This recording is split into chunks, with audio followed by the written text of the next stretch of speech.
Two, three, two, one. Good evening and welcome to Breaking Through the Wall. I am Dave Zimmer, the owner of Fleet Feet here in Chicago and the owner of Chicago Endurance Sports. We have 1,200 of our Chicago Endurance Sports athletes getting ready to run the Bank of America Chicago Marathon on October 8th. We also have thousands of our customers from the Chicago area and around the country coming in to run this spectacular event. We're going to kind of get you onto the course tonight, starting at the start line, going to the finish line. We're going to discuss everything Bank of America Chicago Marathon over the next hour. We're going to talk about aid stations on the course. We're going to talk about what every runner talks about, especially in training groups, bathrooms, Mount Roosevelt, the energy of the spectators on the course, and we're going to gain insight from the executive race director and our professional athletes. For first, let me introduce our panel, and let me talk to a good friend of mine there, Mr. Kerry Pinkowski. Kerry has been the executive race director of the Bank of America Chicago Marathon since 1990, when he was 7 years old. Yes, very young. One of the things that I love talking to Kerry about is he's had a front row seat to these historic changes that have happened in the world of professional running, and especially at the marathon distance. He's been able to spot talent when others have not spotted talent and bring them to Chicago for unparalleled performances. Under his stewardship, we've seen fast races, we've seen world records. So welcome, Kerry. David, thank you so much for having me on. As always, it is just a lot of fun and a great honor to be part of this tradition here. Thanks, Kerry. And next, if she can get her internet working tonight, we're going to have Alafine Tulamuk on. Alafine is a 9-time U.S. national champion. She was representing as an All-American Wichita State. She was the 2020 Olympic Marathon Trials U.S. champion. She's a relatively new mom to baby girl Zoe. Alafine will be racing in Chicago for the first time here on October 8th. So when we get Alafine on, we'll welcome her. And finally, I'd like to welcome Galen Rupp. Galen, widely considered one of the greatest American distance runners of all time. That doesn't make you uncomfortable at all, does it, Galen? So that is a great honor. He was the winner of the 2017 Chicago Marathon, 2020 Olympic Trials champion for the U.S. In 2012, he got a Olympic silver medal in the 10,000 meters in London. And in 2016, he brought the bronze to America from the Olympics in Rio. Reading your accomplishments is like literally reading a book. So it's pretty amazing. And I also wanted to say, a spectacular father of 4, and he will also be running here. So is this your fourth time or third time running Chicago? I believe this is my fourth or fifth, actually. Yeah. Fourth or fifth time running Chicago. We'll talk about Chicago pizza at some point during tonight and get your opinions on great Chicago pizza. But really the next hour, we just want to go through your rituals, best practices, advice as we lead up to the final 2 weeks before the Bank of America Chicago Marathon, and whatever else you want to talk about. First of all, I just want to ask, if Alafine jumps on, I want to hear her answer as well, but how is it training with 4 little ones at the house? Not so little anymore. I don't know if you can tell, but I'm not training with them in the house. I'm out here and been training in Flagstaff, Arizona. It's been really good being back at training camp and training at altitude, being with Mike Smith and some of his other guys I've had the pleasure of running with down here. But it's been great, being here. And when I'm at home, I really married a saint of a wife. She really lets me do whatever I need to do, and has always been just so supportive and so encouraging of making sure that I get my rest, I take my naps, and it certainly is challenging. My kids are getting older and they've got a lot going on. They're playing lots of sports right now, and it kills me right now not being there to see him, but it's definitely a sacrifice I'm willing to make and have to make right now to get ready for Chicago. So now you're up at Flagstaff, and I mean, you have Ben Rosario's group at the Northern Arizona Elite, and we have Mike Smith. Is it like a Braveheart thing where you start on opposite ends and just run towards each other, or do you guys have the ability to see each other out on the road? I haven't seen him too much actually. I think I saw him once when we were working out on the track, but yeah, I mean, Flagstaff has really become a hub, I think, for a lot of elite distance runners to be training. It's a great place. You're up at 7,000 feet. There's tons of trails around here. Almost too many. Mike always jokes around. I could go run for 20 miles and not see another soul sometimes. There's just so many awesome forest roads out here that are so well maintained, but it's been good. It's always great seeing other athletes training and jumping in on runs every once in a while. So saw my old teammate Suguru Osako. He's been out here, getting ready for the Japanese Olympic trials, and so we've gone on a few runs together. But it's great, being around other great athletes. I mean, long ago you had the book, The Loneliness of the Long Distance Runner, but I think that's kind of it is true in certain aspects, but also a little bit of a misnomer now, because the what was a lonely sport at one point has now been 47,000 plus are going to line up on October 8th. Kerry, does that sound about accurate?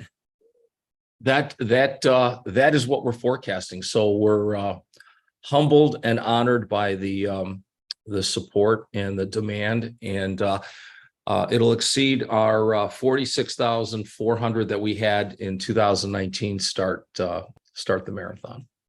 So as an aid station captain, because I'm out there for you, Galen, I know you don't stop at our aid stations, but we're out there cheering loud.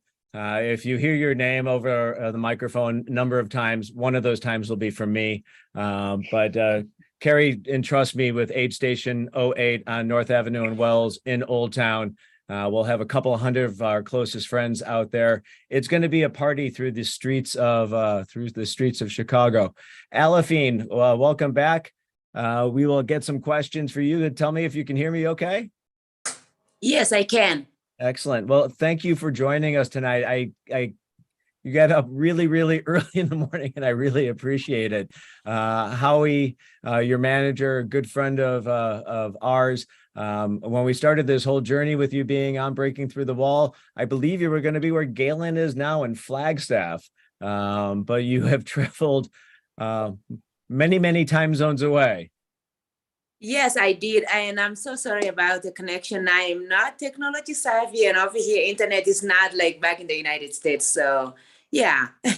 No worries at all. I wanted to ask you, I asked Galen about training with having children. So first of all, how is Zoe? Last time we talked, I think you were pregnant back in 2020. So how is it being a mom, and how is it training with a child? Yeah, Zoe's doing really well. She's almost 3 years now. She's here in Kenya with me, and she's having a blast. I mean, she's living the time of her life. She's spending a lot of time outside, and she's playing with a lot of friends, and she's learning a lot of Swahili. So that's really good. It's very important for me, because Swahili is my second language. But yeah, training is going well, training with kids. I mean, she's a very easy kid. And back in the States, she goes to daycare 5 days a week. Thank God to daycare.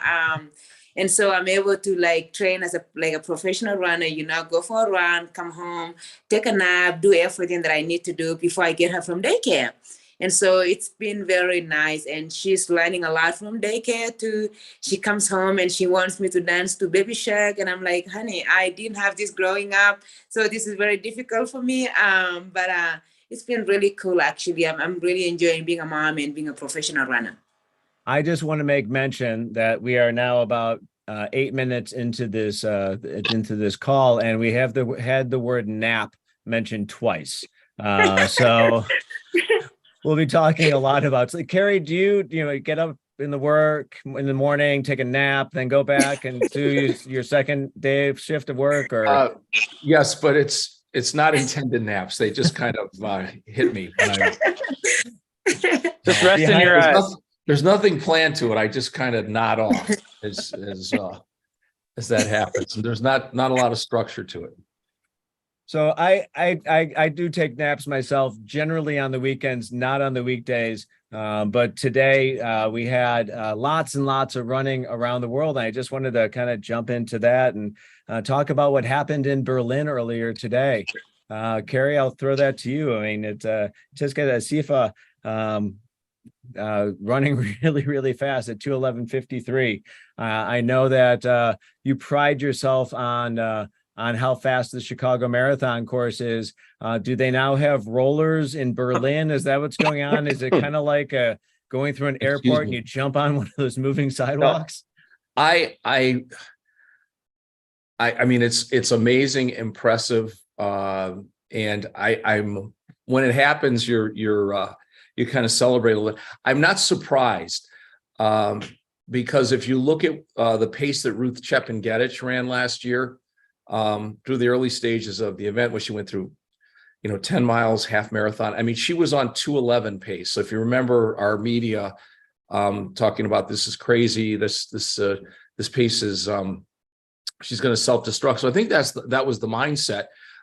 She had 1 kilometer that kind of threw her off a little bit, but I mean, she set the world record at 10 miles, 25 and 30K on the way. So for me, it's sad because that record was Bridget Koskai's. It was in Chicago. Now it's with Berlin, with my colleagues and dear friends in Berlin. But we've got Ruth, I think, who's very familiar with the course. I think she'll give it a shot and try and get it back in Chicago. But it's not that performance. I don't think was not out of the consciousness of some of the top marathon runners. So. What new things do you have this year in Chicago that haven't been in the past? Has the course changed? Have you reversed it? Is it going through Lincoln Park first? Anything like that? No, we're going to stay. We made a little modification, which people like. We took 2 turns out, but it's going back to the traditional route. We're going to take Wacker to Adams and then past Old St. Pat's Church. There was some the bridge construction that took a little over 2.5 years to complete is completed. So that part of it. So we'll continue down Wacker and then cross into Greektown and head west. I think for participants that have run the last, probably 6 or 8 years, is we're bringing the finish line bleachers back to the finish line. We're letting, we're going to welcome spectators to the finish line. We're changing up a lot of the look, some of our digital screens. So it's going to be a lot more energy at the finish line, similar to what we had pre-COVID.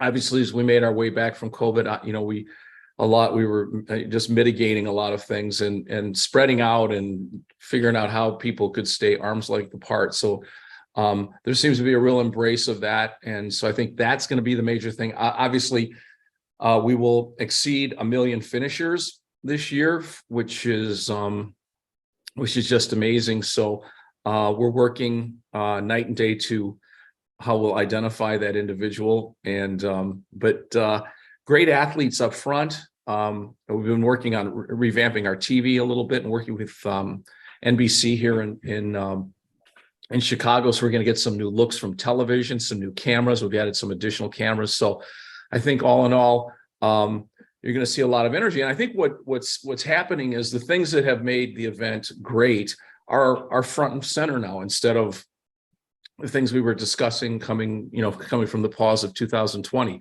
the neighborhoods, the course, all of those things. And I think that's kind of what's creating the energy and the excitement. Well, being here in Chicago and working with some of the merchants and residents associations around the area, they're very excited. I mean, our aid station, so the 200 people, we basically sold that out in 4 hours. Not that we sell anything, it's just register and do it for free. Get up at 4 o'clock in the morning and come out for free. But there's energy around this event this year. So hopefully, Alefine and Galen, you get to experience that in very, very loud, thunderous fashion as you're going through the streets of Chicago. We were chatting just briefly about what happened in Berlin earlier today, and there's been kind of an evolution and revolution in terms of footwear that's happened as well over the last few years. And I'd like to get both of your perspectives on. I mean, Galen, I know we've discussed this before, but I met you actually 20 years ago when you were in high school and you were at the Altitude House in Oregon and just in Portland, and actually met Sebastian Coe on that trip. And my son was named after Sebastian Coe because of that trip and because I idolized him as I was a youth. But your training shoes and racing shoes have had to have changed over your career. So, Galen, I'll start with you. Tell us what you're training in, what you're racing in, and how involved are you in that process with Nike? Yeah, I mean, I've been really fortunate, being in Portland and training often at Nike World headquarters, to be really involved, in a lot of the shoe technology and advancements. And, it's been really cool to see for me, like over time. I mean, I never would have imagined that, shoes would have come to the place they are now, but I think it's great. I think technology and really just innovation, should be embraced. And I think that, there was a big jump that came really suddenly, but, it's great. As an athlete, I think it really has allowed me to recover a lot better. It's certainly, helped in running faster, I think. So it's one of those things where, a lot of these shoes now are really allow you to have your cake and eat it too. I've had a lot of, whether it's, fellow elite athletes or even just people that, have had a hard time running because they've been in pain. Some of the cushioning and advances that they've made have allowed them to get more into the sport. So I'm all for it. I've always been all for it. I think, the shoes have really allowed people to just get a lot more back from what they're putting into the ground. I never really understood the mechanical advantage when really you're just losing less. You're not getting more than what you're putting into the ground. And so I think it's been really cool to see, and awesome to see the times, continue to drop, whether it's on the track or in the marathon, and hopefully it has allowed people to train harder and be healthier. That's the ultimate goal, I think, is to be able to run fast and stay healthy and be able to keep on running. So, yeah, I think it's been great. Personally, I have switched over to running more in the Pegasus. I've always been a Nike Air Structure guy, from the get-go, but, I think as I've, maybe gotten older and just the way I run, a little bit more of a neutral shoe is better for me, allowing me to, get more on the inside of my feet and push off a little bit better. So I guess that's been a change, not super recently, but that I've made. And the shoe that I train in most is the Pegasus now. And as far as racing, I've always enjoyed the Alpha Fly.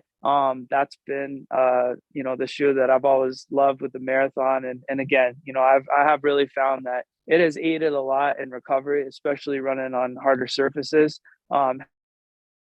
Having that extra cushioning in, I can certainly, feel it, in the day or two after a really hard training session. And that's been really consistent ever since I've been started to wear that shoe. So it's still my go-to, when I go to race a marathon. And yeah, I guess the other part of your question, as far as being involved, it's been really awesome to be involved, with some of the designers and people that work on all the shoes at Nike.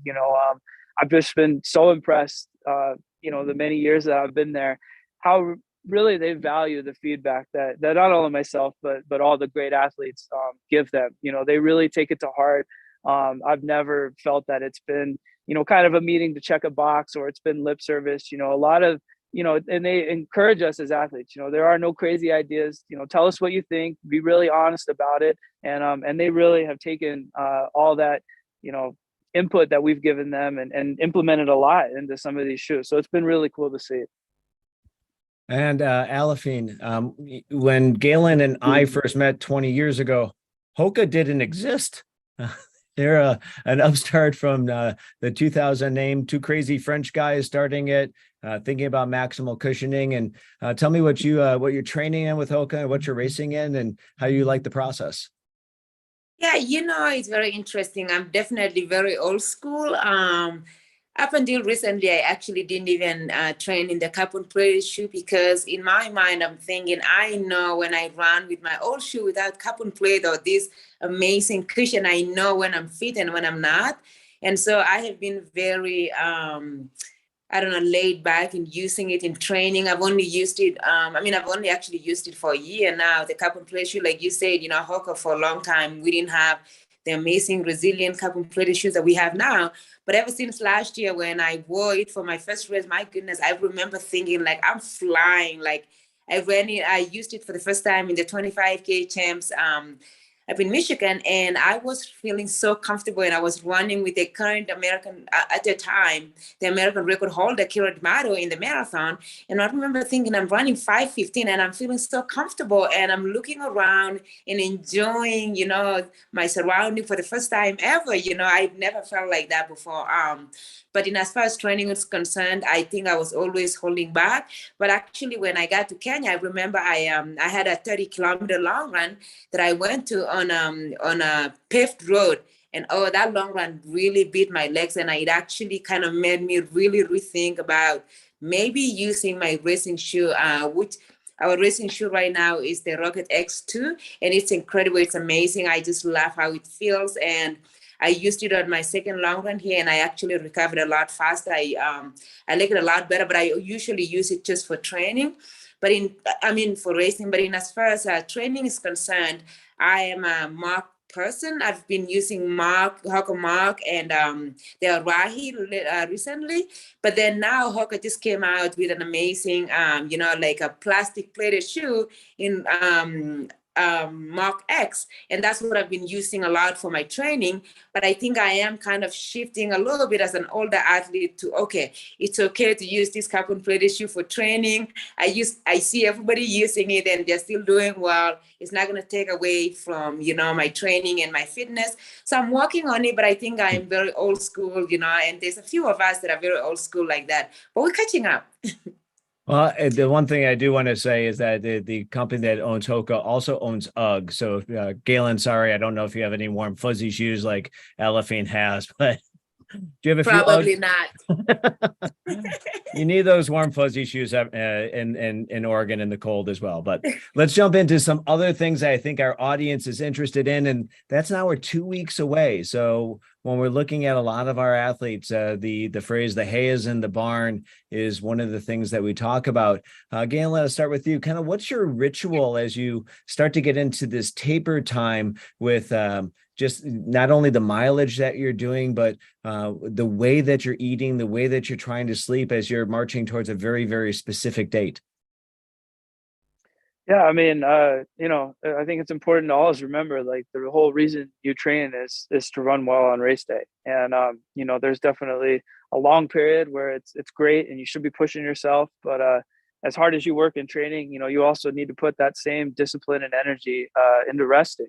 I think a lot of athletes, frankly, don't rest enough going into a marathon. And when you talk about, the hay's in the barn, there's nothing in these last 2 weeks that you're going to do that's going to make you in better shape, to run fast in the marathon. But I would argue there's a lot that you could do that could inhibit your performance by doing too much. And so, for me, it's really about just making a conscious choice to rest and put all my energy now into getting my body really ready to perform, whatever that means. It doesn't mean that I don't do anything in training, but I certainly cut back a lot.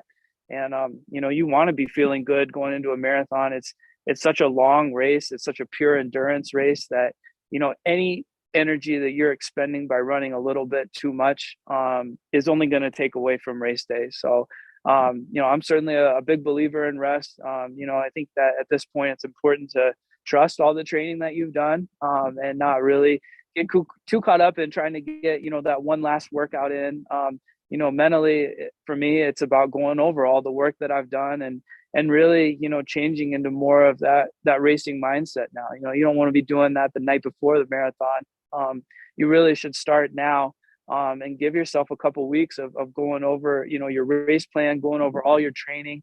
Because I think that's ultimately where you get your most confidence from. That's certainly where I have always gotten my confidence from, is looking back at, the tangible work that I've done and just reminding myself that I know I'm ready to go. This is why I've been putting in months and months and months of hard work and practice. And now it's time to, see the fruits of all that labor. And a big part of that is believing in rest and really embracing it. So, Alafine, what is your ritual starting 2 weeks out? What are the things that you're thinking about? I mean, Galen talked about a couple of super important things like the mental strategy in your head and thinking about what you're going to be doing on race day. What are you going through at the present time? Actually, I feel like he took all of my points right out of my head. um, he literally just said everything. But I think for me, especially ever since I became a mom, I spend more time with my daughter because when I'm training really hard, I'm spending a lot of time napping because I'm tired all the time. But what I have done in the past is I spend more time with her. I read with her. I draw with her. I color with her, and just spend more time with family. I can go have a little workout and come home and go on family walks. And now our daughter really loves to compete with me. She's like, Mama run, Mama run. And so like I just watch her running around. And and as far as running for me is concerned, cut back on everything and remind myself like the work is done and I have done everything that my coaches gave me. And right now, there's nothing I can do, like Kellen said, to make things better for me. But I will also say this, as somebody who's gone into a lot of marathons undercooked, I mean, I've had a lot of marathons where at the beginning or maybe like a couple of weeks into a build, I've had setbacks. And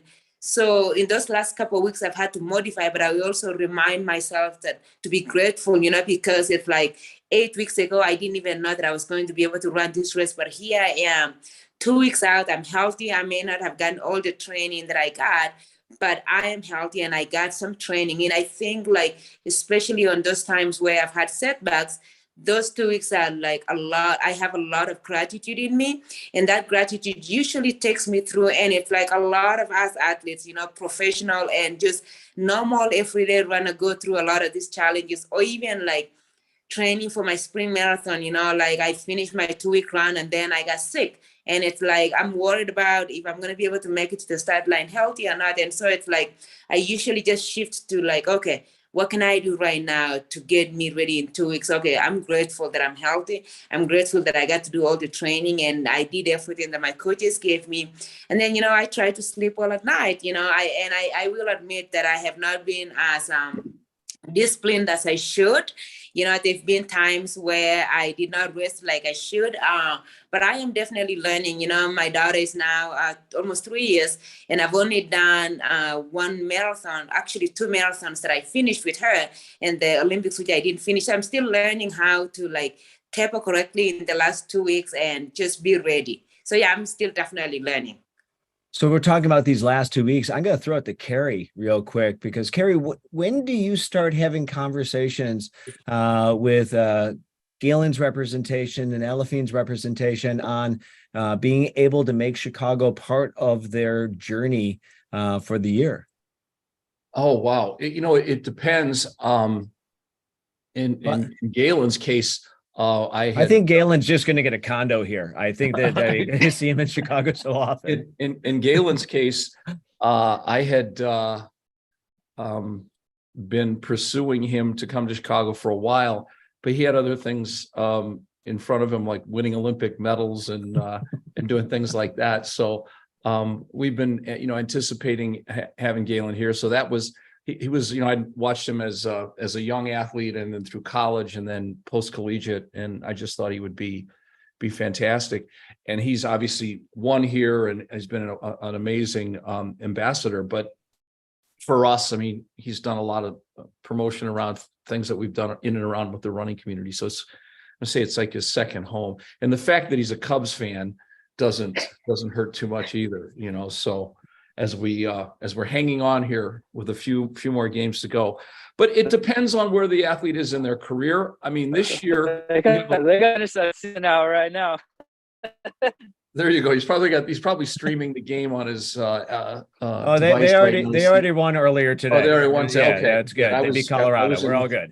I was like the Bears are going to get crushed. Throws of the Bears game, but it depends. This year, a lot of athletes are looking. American athletes are looking to qualify for the Olympics or the Olympic trials. So our course is very accommodating to that. I think a lot of athletes that you're going to see this year come to Chicago to impress the selectors. We've got a wonderful Kenyan on the men's and women's side.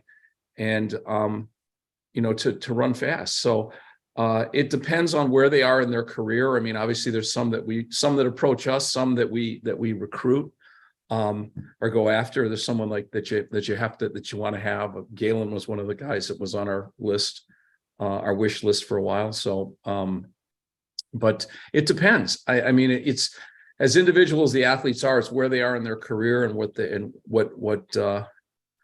path they're on. So I don't know if I've answered that question. No, you did. And Sure this way.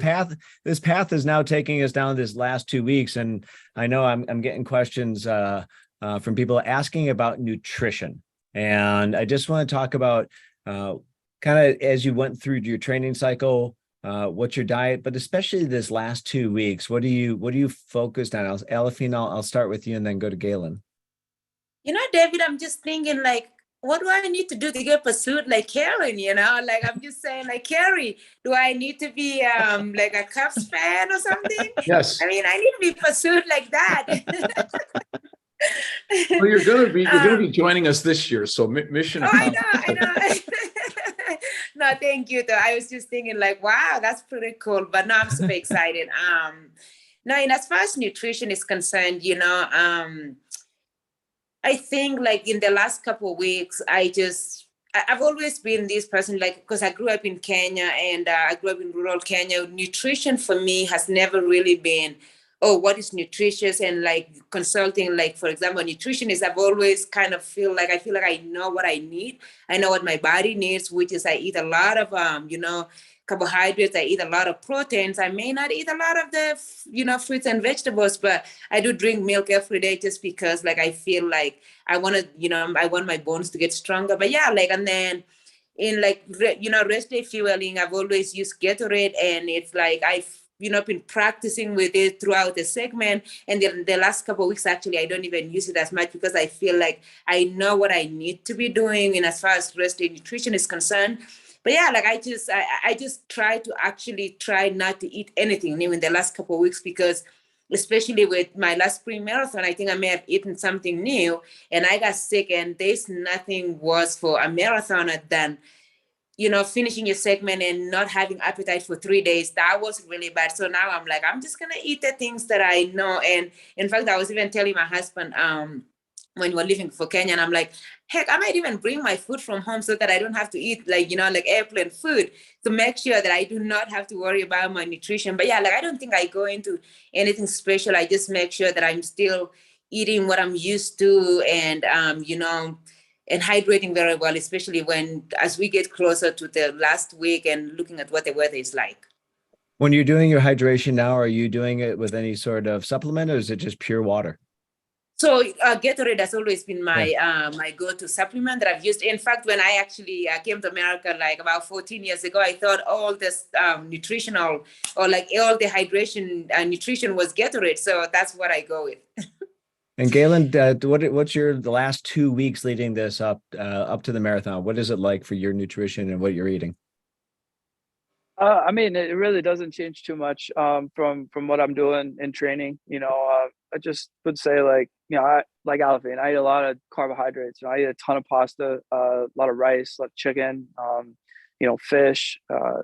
Really just wholesome meals has always been, a big part of what I try to do. I've never been really strict or, restrictive with what I can or can't eat. I definitely believe in moderation, but definitely in the last couple of weeks, cut out the sweets or anything that's bad. As I do in training, I'll just try to eat, to where I feel full enough that it can get me to the next meal, and I'm not hungry in between. And if I do get hungry, then I'll have a snack, something small. It's really, really pretty simple. That's kind of the general rule of thumb that I've always followed. But certainly pasta is a key part of my diet that I'll have several times a week. And definitely in the days leading up to a race, I'll certainly eat a lot of pasta. 2 days before, night before. That's usually what I'm having, and it's usually pretty bland. Nothing too crazy, as far as sauces or spiciness, even though I do like spicy food. It's keep it pretty simple. But I would say for everybody out there, the most important thing is to just stay in your routine. You really just don't want to be changing anything up when it comes to these last couple of weeks, or especially right before or during a race. You want to stay with what you've been doing, the night before your long runs. If you found that a meal works really well for you, stick with it. That shouldn't change. The last thing you want to be doing is trying something for the first time, right before race day. So, and like Alvin said, hydration is a huge part. I drink at least a gallon of water a day. I might put a little bit of salt in it, and definitely have a little bit of electrolytes, drink on top of that too, if I feel like I need it. But, hydrating is a real simple thing that you should be doing every single day, from now into the race. It's not something that you could start, a day or two before. Your body really is going to respond a lot better if you're getting in consistent fluid intake, every day from now until race day. So a few great takeaways there. They're making sure that you're getting plenty of hydration, not just before the race, but days and days before the race, in order to make sure that you're properly hydrated for race day. Looking at something like salt to be able to put in, just to be able to have a little bit more absorption, and definitely avoiding any sriracha sushi before going into race. So you guys have traveled all around the world. Racing. I mean, when I look at your resumes, you guys have been everywhere. Is there any place that you go where you're so tempted by the food that you're just like, I need to just avoid this until after race day? And I'll start with you, Galen. Hey, Chicago's kind of hard for me, in the sense that I do love pizza. Those Italian beefs are like my kryptonite. Definitely would not be having those right before a marathon, but certainly I look forward to having those afterwards. But anyway, I've been traveling all over, and it is really cool to experience different cultures, and food is such a big part of cultures around the world. But again, I really have almost gone out of my way to keep things really simple, whether it was when I was running on the track or for the marathon. Before a race, a lot of times I'd have something, like pancakes or waffles was a pre-race meal that I had for years and years. And if they're available, I'll go with that. Just a bagel and some peanut butter, or a bagel and butter even, is what I have most mornings. And that's usually available wherever you are in the world. I've been in some pretty cool countries and sought out like a Outback Steakhouse and ate there, just because I know what I'm getting is going to be pasta that's simple and something that I've had at home. And so, again, I really, it's unfortunate sometimes that I haven't been able to eat some of the cool things that, are associated with different cultures. But when it comes to racing, I put too much work in that, I'm going to find out whatever I can and get something that's simple and that I know what I'm getting to eat before the competition. And Alafine, race morning, what time are you getting up in order to make it to the start line? How many hours are you up before the start of the race? And what are you consuming on race morning? I think actually for me, mostly, what time I get up for race morning depends on what time we leave to the start line. And I'm usually like, I warm up an hour before my race. And so I usually get up about an hour to when we leave to go to a race start. Now it becomes a little challenging for a race that you don't have to drive. Like for example, I ran the 20K last month, or it was earlier this month, and then it was like, oh wait, we don't actually have to drive to the start line. Then I had to adjust a little bit, but I think I would say 3 hours, to the start would be when I would wake up, and then I would take a shower. People talk about having rituals. For me, I feel like I go to the bathroom, I take a shower, and when I'm in that shower, I'm like, God, the next time I'm in the shower, I hope I'm happy, and I also feel like just taking a hot shower makes my body wake up and makes me feel light, and that's something that I don't do at practice. And then I'll go ahead and get my breakfast, and usually my breakfast is just like, a piece of toast, and I used to use, like some cream cheese, but then lately actually I've kind of introduced like a banana, I would just mash up a banana onto my my piece of toast, and like I'm trying to really practice that, because then I'm like, okay, I'm getting extra nutrition on my on my toast. And especially with a marathon, I'll try to eat at least 3 or 4 of those slices, just to make sure that my fuel tank is full because I'm thinking about a marathon as I'm starting a journey. I want to make sure that I start when I'm a little full, when I'm a little uncomfortable, because I've also had marathons where, like with those, jitters, like I don't feel like eating, and then I have bonked really, really bad. And in some of those races, I remember calling on Jesus to just bring the finish line, closer so that I can just finish. And I'm like, I'm going to go to church every day. I have to say that I haven't done that yet. And so I'm like, I've kind of tried to like train my body now to be like, okay, race morning, especially for a marathon, I have to eat whether I like it or not. And so I usually go for, like piece of toast, and like I would also get coffee, and I try to dilute my coffee a little bit just to make sure that, my stomach is going to be comfortable with it. Because I do not want to do what Shalane Flanagan did in Boston, and I'm not sure that I'm going to be able to break that kind of record of 13 seconds. So yeah, I try to just keep it light. So it seems like Aliphine and Galen are super reasonable. Carrie, have you had any unreasonable or crazy requests from athletes, either right before the marathon, day of the marathon, anything nuts? Anybody asking for salmon on the morning of the marathon or something like that? No, it's I think it aligns pretty much with what Alfina and what Galen are talking about. I mean, obviously we have a morning breakfast, and Tracy Wilson, who manages our elite athlete program, she gets some feedback leading up to what people would like to eat race morning. So some bring their own tea or whatever that they'll prepare, but it's pretty it was pretty boring. There's nothing exotic about it. I mean, where sometimes it gets, or I have seen the differential is obviously some athletes like to see the course, some athletes have no interest in seeing the course. It's usually somewhere in between that you would think, but so that can be a little arduous when they want to go at 5 o'clock on a Friday and take a course ride. But on the other side, we have elapsed. We videotape the course, and we have high def stuff, so you get a real kind of theater effect of it, and then so stuff like that. But nothing out of the norm. I like the fact that as boring as your days can be leading up to it, Carrie, I'm sure is awesome. So that's always a good thing.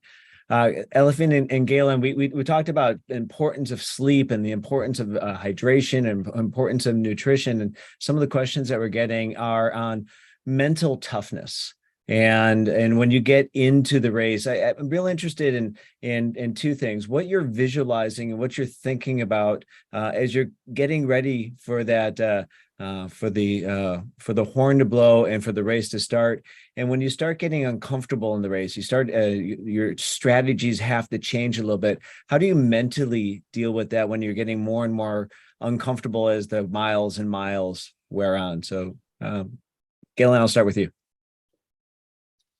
I mean, from now until the race right now, there's a lot of visualization going on. Hopefully there's been some, in the months leading up to it, even before this point, but 2 weeks is plenty of time. And I think the real important thing that I always tell people with visualization is just make it realistic. I think that a lot of people mistake visualization for daydreaming sometimes, when their idea of visualizing the race is that the gun goes off, everything feels great, you run your PR, you set your you hit your goal, and everything goes great. And the marathon usually isn't like that. If you have a day like that and happen to catch a flyer where everything's clicking and things are coming easy, like that's great. Those don't really require a whole lot of mental energy when that's happening. So when you're doing your visualizations right now, and certainly when I'm doing mine, it's about going through every different scenario that could happen in a race. What if I get a side stitch? What if something starts feeling tight? What if I warm up and I feel tired? And again, that's where I think it's real important to go back and reflect on some of the training sessions that you had. There have probably been a lot of days where maybe you didn't feel good warming up, or you had a big session and you weren't sure you were going to be able to hit it, and there was a lot of nerves going into it, and you were able to do it. And it's important to go back and really recall those experiences and remind yourself that most of the things that you're going to go through in a race hopefully are things that you've already gone through in training. And that's what I really try to remind myself of, in those moments of pain, during the race. But I think that, being prepared and having a plan, for how you're going to get through those rough patches, and really taking some time to, realistically visualize, how different parts of the race are going to go. That's going to allow you to not have to think so much when you're in the race. You're not going to have those moments where it could be really easy to panic because there are already things that you've rehearsed in your head. And so when you've done that, you're more reacting because you've already gone through it. You say, hey, yeah, this is hard. It's not easy, but you can push through it. And you have those strategies that you've already gone into the race practicing in your head, that you're able to handle them a lot better. Elifine, when you're in the middle of it, let's talk about strategy. First of all, are you prepping now? Have you already have your strategy for it? And what happens when it starts to go a little bit sideways? One of the questions directly is, how painful is it when you're getting towards the end of the marathon? That must be from a first timer, I would imagine. But why don't you, if you could go down that road, tell us a little bit about your strategy and how you mentally prepare. Let me answer first how painful it is to get to the end of a marathon. I have had both ways. At the Olympic trials, it was amazing. I did not feel anything. And when people are talking about how hard that race was, I'm like, what are you talking about? That was the most amazing race in the whole world. But I've also had, like a few marathons where, like I said, I was calling on Jesus to just bring the finish line closer. And I promised to go to church every day from when I crossed the finish line. And so, I've been practicing a lot for my visualization on how to be in pain. But more importantly, I have tried to practice being with somebody and sticking to that person. I'm like, I want to glue myself to somebody and I'm not going to let them go, because what has happened for me in the past, and maybe it happens to some people too, is when I get into that pain cave, I kind of tend to like disengage and I completely forget about what's happening. And then it's like I continue to slow down and I just completely lose the fact that I'm in a race. But then if I am with somebody, so I'm consciously thinking about, I want to stay with this person. I want to go with this person for as long as possible. That has allowed me to continue to go longer. And sometimes, that phase of pain kind of goes away. And then you start to feel good. And that brings me to my spring marathon, where like literally from the moment the gun went off in Boston, I was in pain and I had trained so well. And it was a shock to my system a little bit, actually. I don't think that I prepared myself for like the gun going off and feeling really, really bad. And then when a move was made, I'm thinking, there's no way I'm going to make it to the finish line. But then the other part was, there's absolutely no way I'm going to make it to the finish line by myself. So I have to run with this group of women and just stick to them. And I did that. And at some point, it got so painful. And I thought about my daughter. I thought about my family. And for whatever reason, that kind of took away, the pain that I was under. And before I knew it, I was actually in this new phase where I was feeling so good. And I'm like, let's go. What are we doing? And so I think that, like Ellen said, visualizing both, the good and the bad. And for me, I have learned that if I acknowledge that the marathon is going to be really, really hard, if I acknowledge that, for example, I look at the weather and it's going to be hard, it's like, it's going to be difficult tomorrow. If I acknowledge the difficulty of it, and then it's like, when I'm going through it, it's going to be a little easier. But like, I think like most of us do, I visualize mostly the good part, but also throw in like, okay, what if something goes wrong? Now, it's a funny thing, I've never really thought about, what if I have a side stick? What if I feel bad, during the warm-up? I feel like that's just something that I learned from Galen, because he definitely has more experience racing, especially on the track. And so I feel like I'm definitely learning something today. And yeah, so like, hopefully I can take I can take that and think about it like when I'm warming up. Because like, it's funny thing, like my teammates will talk about like when we were training for the Olympic trials, I would come to practice apparently every day complaining that I was not feeling it that day. And then I would just put the hammer down and be like, oh, I feel great. And so it's like, I need to remind myself that if I go warm up and I'm not feeling so good, and it's like, we have 26 miles to go, it's like, no, it's going to be okay. When the gun goes off, my body knows what to do. I have trained for this. And I guess, again, like for me, it's new going to a race like Chicago, because I've never really like done a lot of races where the gun goes off and people run fast. So I'm going to definitely have to train myself for that. It's like, what do I do when the gun goes off and everybody's running so fast and my feet are not allowing me to go as fast as that? I guess it's like, okay, breathe, it's okay. You have 26 miles to go. And I would say, for everyone else, like that is not really thinking about going at 5:20 pace. It's like practice what you've done, follow your pace, follow your race plan. Like people go out too fast on a marathon and pay very, very hard. It's like it's better to go slow and then you have energy at the end and then you can negative split. So really good takeaways there. One, that this is really a community. I mean, whether it's at the front of the pack, middle of the pack, back of the pack, it's a community.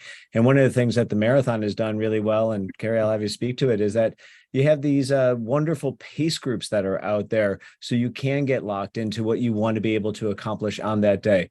How can people find out more about the pace groups, and where can they get information when they're in Chicago?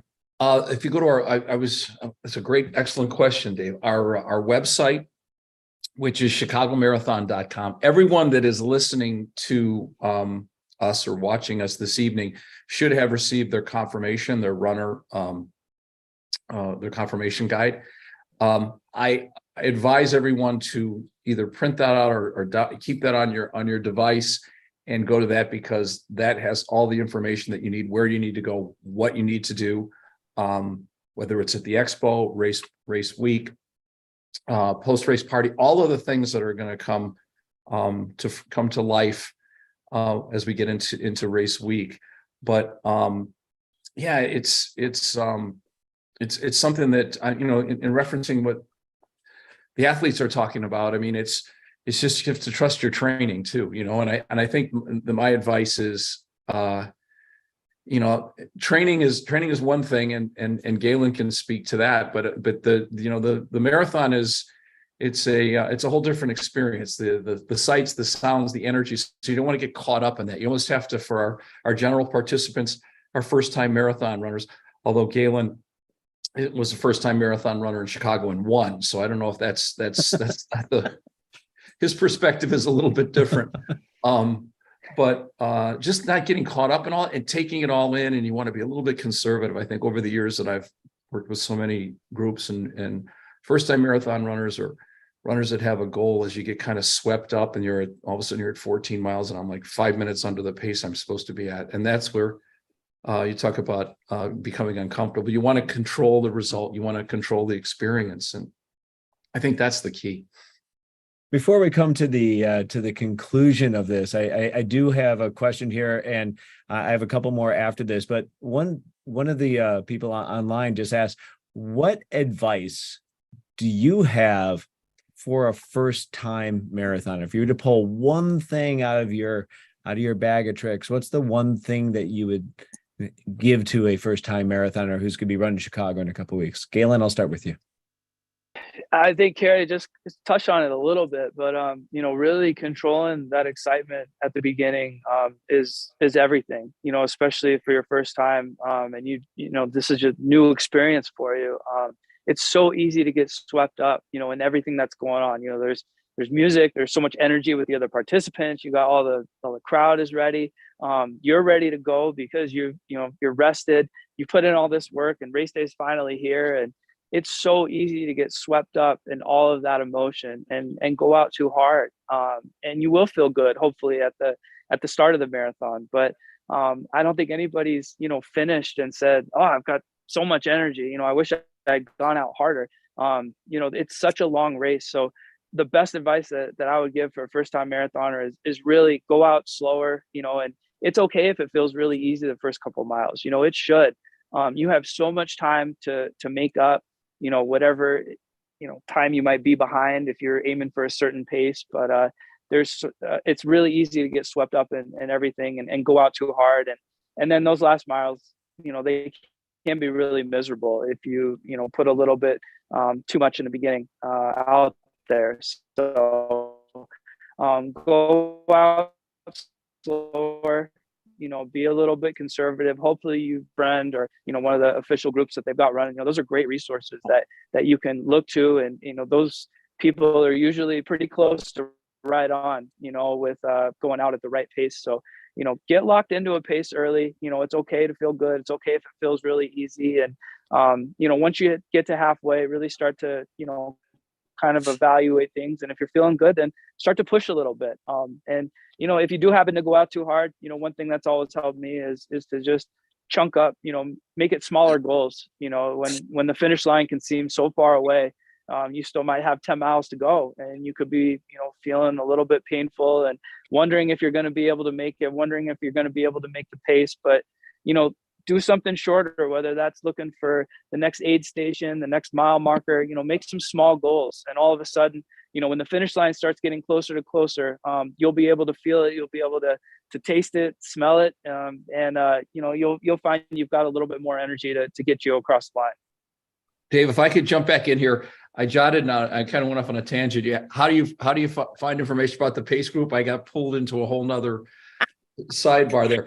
And Paul Miller, who coordinates our pace team, if he's listening, will be cringing. He has recruited over 110 individuals at different pace levels. They'll be at the Abbott Health and Fitness Expo, so you can sign up there. You'll get a bib. If you go to our website, you can link on to the pace group and what groups are going out. He's got some very experienced individuals that will take you on that journey. And he's very meticulous in hitting your pace and making those adjustments. So it's a wonderful program. We've done it for years.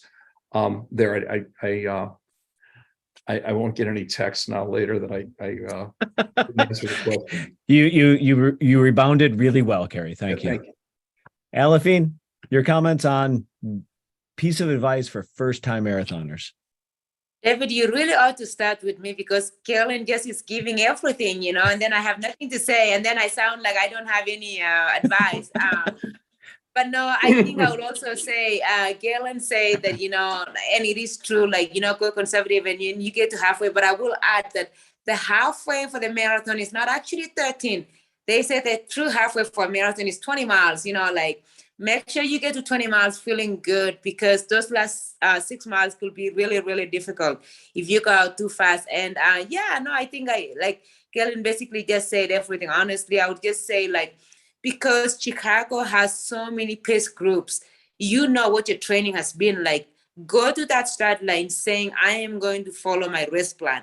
And even if, like Galen said, it feels so easy at first, remember that you got 26 miles in. And it's like, if you get to 20 miles, honestly, and you feel really, really good, you could make up so much ground and time on those last 6 miles. So it's like, it's better for me to get to 20 miles feeling really, really good. And trust me, this is advice I'm trying to take for myself too, because it's like, if I get out there and it feels so easy, it's easy to be like, I'm just going to go run a 2:18 pace, American record pace, when I've actually never trained for that. But because it feels really good, and the music and the chaos of the day, it's really easy to get caught up. I think it's important to just remember that I'm going to stick to my race plan. I'm going to stick to, like, the pace that I know I can handle, not what you think, not what your body thinks it can handle that morning. And also the other thing that I will say too is hydration, right? Like, it's really easy when you're feeling really good in the first 20 miles and you can skip your hydration plan. But I would say it is very, very important, because again, I have done that in the past, and oh man, when you get to a point where the tank is empty, it's already too late. So what I have actually done, and going back to what you do when things go south, what I have done is carry my gels with me, like, especially after I get to 30K, have 2 gels, so that when things get really, really, really hard, instead of thinking about how hard and how painful I'm feeling, I'm just going to take, like, a little bit of a gel, and then it kind of makes me forget what I'm doing right now. So I think that hydration, especially in those last, and fueling in those last 10K is really, really important. And don't skip it at first. It's like, you do not want to drive, 100 miles and you get to 50 miles and you're like, what, I don't have enough gas, but that's okay. I'm just gonna try and see if there's a gas station in like 10 miles, and then you get to 10 miles and there's no gas station. It's like, make sure you have enough gas throughout the race so that you don't have to be surprised. So Alafine, I'm going to start with you on this one. Thank you, David.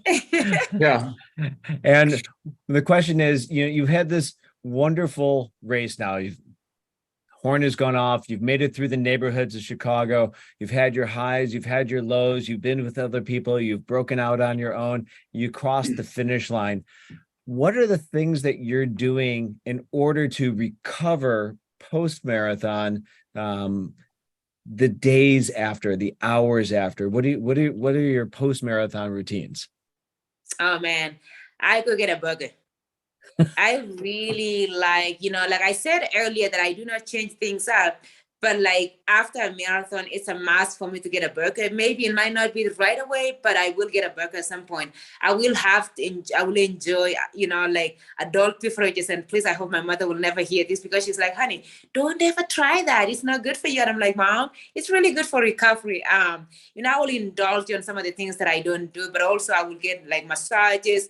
I would really, like, as a professional runner, this is my job, right? And like the 8 weeks leading up to a marathon is really, really hard on my body. So I'll try to get my massages, but I'll also take 2 weeks of completely nothing, just recover and sleep and catch up with friends. That's how I usually recover. Take the time off, get some massages, I don't know, get into a hot tub, get into a little bit of trouble. Not too much trouble that, Corey won't allow me to come to the race again, next year, but just do some things that are fun that I, like I forego during the build.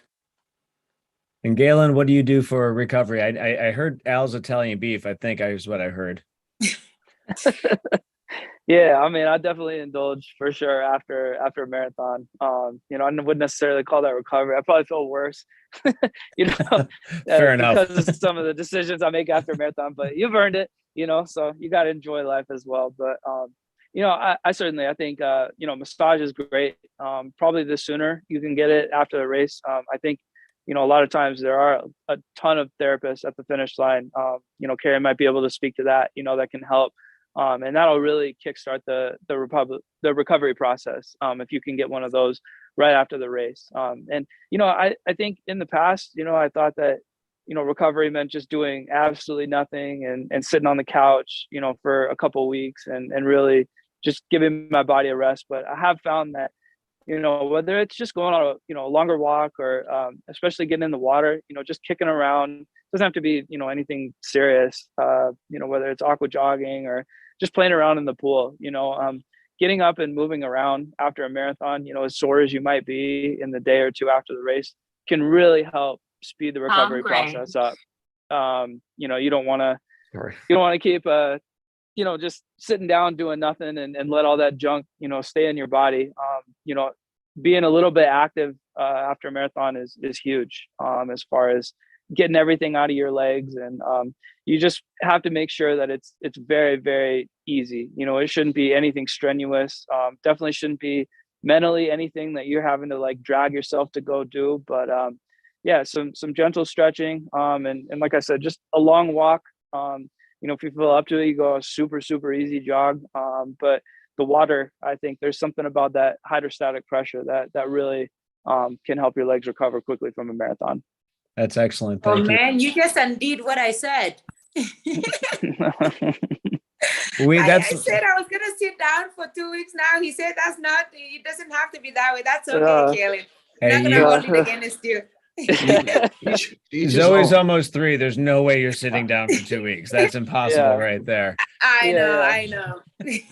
One final thing to wrap this up, and I just want to say thank you to all 3 of you for spending time with me tonight and for giving such incredible advice and insight to the athletes who are going to be lining up on October 8th to run Chicago.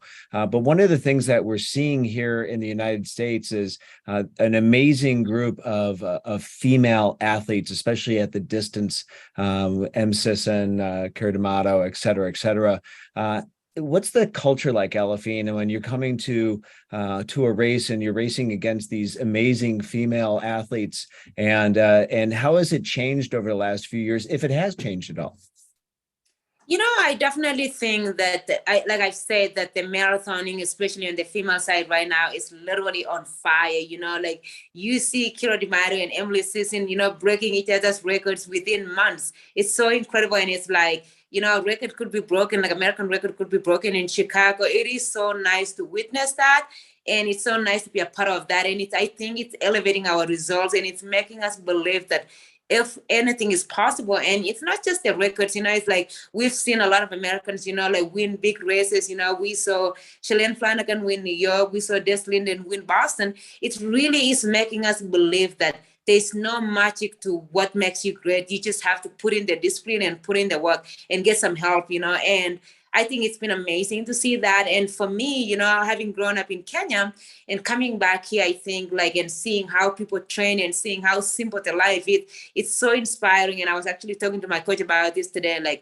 It is just so simple to see what people do every day. And I cannot wait. I hope that someday my team will be able to come and see this. And we've had a lot of American runners too, who've come here and see there's little things that people do and how simple it is, and come back and try to emulate that and improve. But it is just an amazing time to live and be a marathoner right now, because it's it makes you believe that anything is possible, even in practice, when things are not feeling great. It's just, but so-and-so did it. And for me, who lives in Flagstaff, Arizona, I go to practice and I get to run with literally all of the elite athletes in Flagstaff. Someday you think everybody just took up, get kind of fun and be like, hey, we're meeting on this road tomorrow. It's I've gotten to run with all of the elites, and I'm talking about some of the best in the world in Flagstaff. So it's been really cool. And we talk, we have conversations of what is going on in our sport right now. How do we get better? I was talking to my coach and she's I just saw Molly Seidel, and she's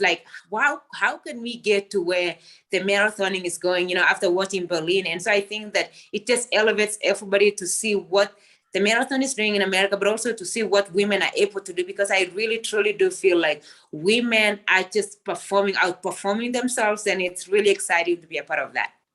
Amazing scene for American women here in the present time in the States. It's incredible. Galen, on the men's side, who are some of the up and comers that you feel are great distance runners on the American side? It doesn't have to even be at the marathon distance. Even, just last week in Eugene, the Prefontaine Classic, some amazing performances that were happening at some of the shorter distances, some guys who may go up to those longer distances at one time. Yeah, I think obviously you've seen the times that a lot of people are running on the track. I think that only bodes well for the future of the marathon as well. I think I truly believe that in years why you've seen the marathon progress so much is because you are getting, athletes that have such a great track pedigree and that track background and run really fast, at even a mile, but definitely 5,000, 10,000 meters. When you have that speed background, I've always said it's really easy to add endurance on top of that. And, when you have more and more of those athletes that have been so successful on the track moving up to start running the marathon, I think that's when you start to see some really incredible times, and just the depth of athletes, we've got coming up in the pipeline is tremendous, not only just in the US, but globally. So it's going to be really fun to see, where the marathon goes in the next 5, 10, 20 years. But I do believe that it's only going to get better. And, you see athletes that are breaking barriers that, people didn't think were possible, or that they thought were a long ways away. And regardless of how you look at it, I think what Aliphine said with the women, it's, hopefully athletes elevate each other. Those performances only serve as inspiration to future athletes. And, everybody, I think, wants to constantly one up, the people that came before them. And that's totally normal. And that's what makes sport in general so fun. So I'm excited to see, where the sport of marathoning is going to continue to go. And Mr. Talent, Kerry Pinkowski, of the American Development Group, who do you see, or what do you think of the American distance on the male and female side at the present time? Well, I think that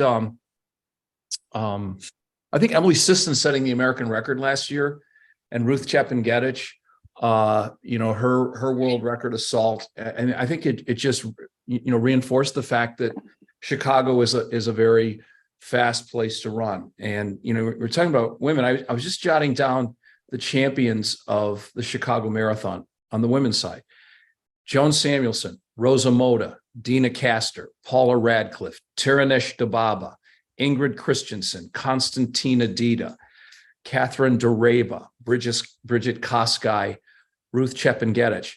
There's a couple of Olympic gold medalists in there. I think there's an inherent culture on the women's side. If you think back how fast women are running, Joan Samuelson ran 2:21 in 1985.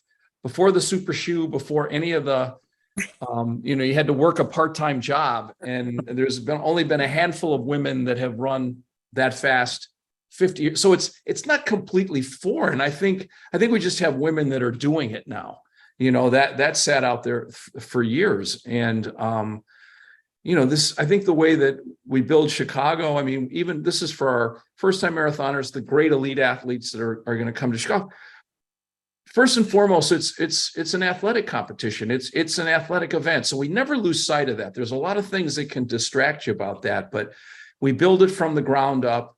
Everything goes in place above that. So from the convenience of the course for the elite athletes, how we look after them, but also for the individuals that the way we stage the start, the information that we get to our participants. So we try to capitalize on the inherent advantages that we have, and I think that's the result of the response that we've seen and where we are 45 years later. This is the 45th running of the event. I just want to say it's tremendous to spend time with all of you. Carrie, you're a dear friend, and you and I have been friends for 27 years. Just watching the way that the marathon has matured. I ran the marathon in 95, and you could sign up for the marathon race weekend.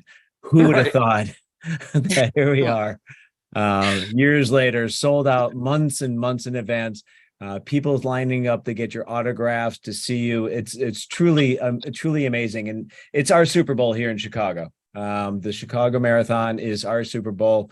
We're going to be at the expo with many different vendors. If I didn't have this backdrop, you would see boxes upon boxes upon boxes behind me as we're getting packed up and getting ready to go to the Marathon Expo.